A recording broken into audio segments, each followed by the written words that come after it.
very quickly. It's in the newsletters. Hey, they're already thinking they're going to move her off of event centers and make her a cheerleader to a babyface Candido character that he's going to debut. Of course, we know that's not exactly how this goes.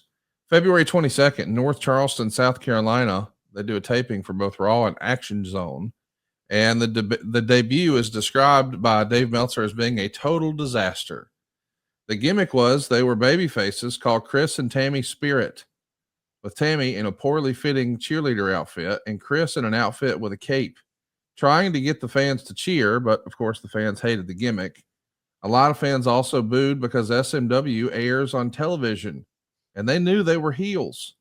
Reno Riggins also landed wrong on the Frankensteiner off the top rope and injured his ribs and was stretchered out. The match won't air on television, but will be used for video packages introducing the character. What do you remember about this debut here? We know eventually the Bodydonnas are going to become heels, but that wasn't the initial idea. Much like the Honky Tonk Man, he was supposed to be a baby face, wound up working better as a heel. Do you remember them even trying the Bodydonnas as a baby face? Not really. I don't really remember that, Connie. They're natural heels, and I sometimes back in those days, Vince would have an idea that he was hell bent on executing, and that was one of them. There's no way in hell that Tammy and Chris were baby faces. They weren't going to be liked, and so you're swimming upstream. That's a big mistake bookers make, is not going with the natural instincts that the audience may or may not have on a talent.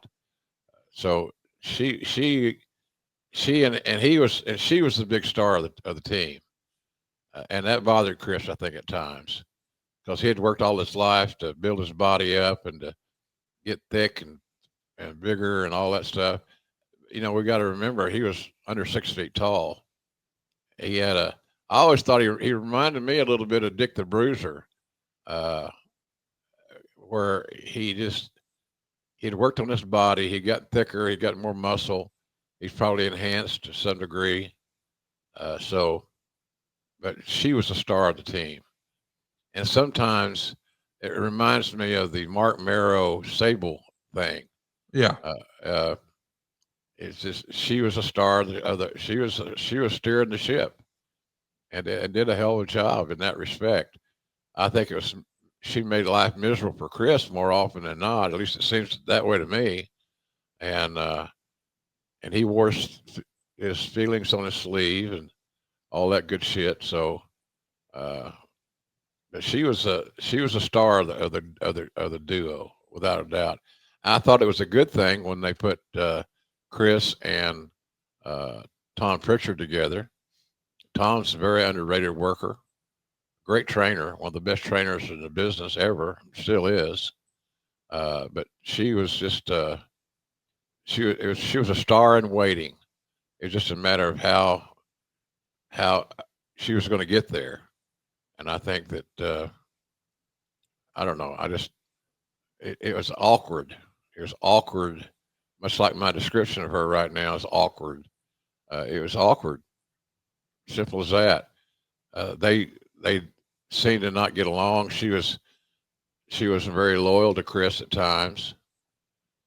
She had her dalliances, and that never. And some guys in the locker room were upset with that because one of the boys was getting cheated on, and but I don't know. I'm not blaming her.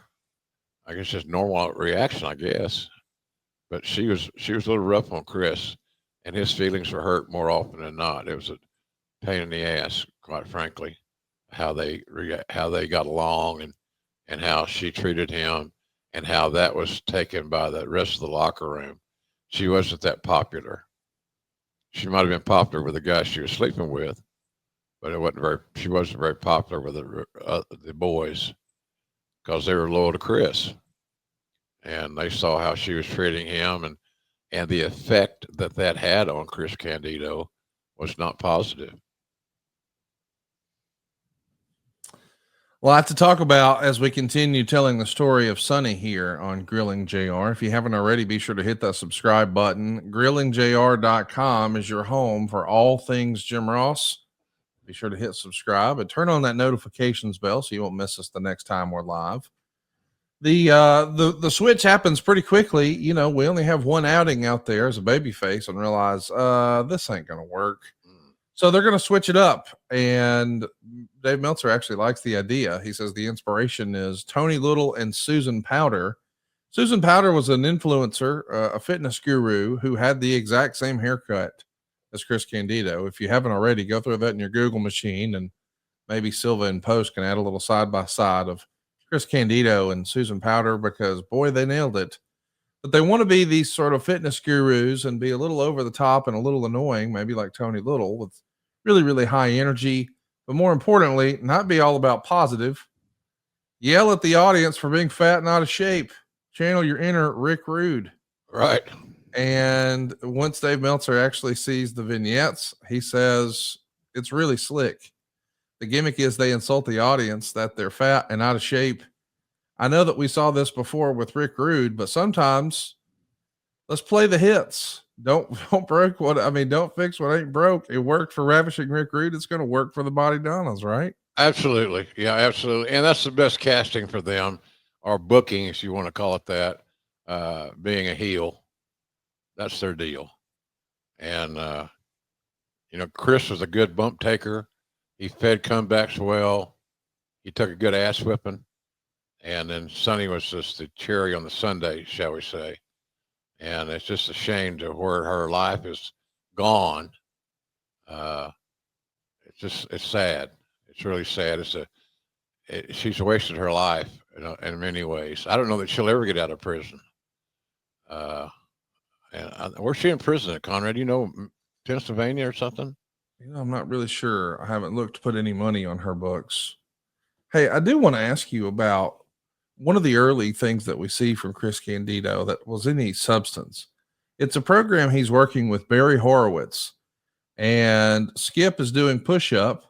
You know, he's in the middle of the match doing push-ups like he does, and Barry rolls him up and pins him. Barry is obviously a lifelong enhancement talent for WWE. Yeah. And this becomes a pretty cool television storyline.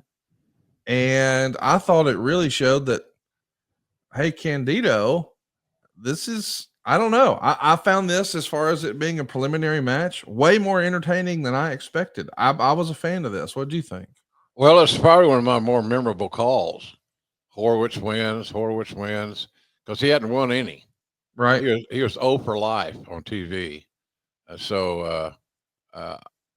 But it got over in that regard. And it did doing the honors for Horowitz did a lot for Candido.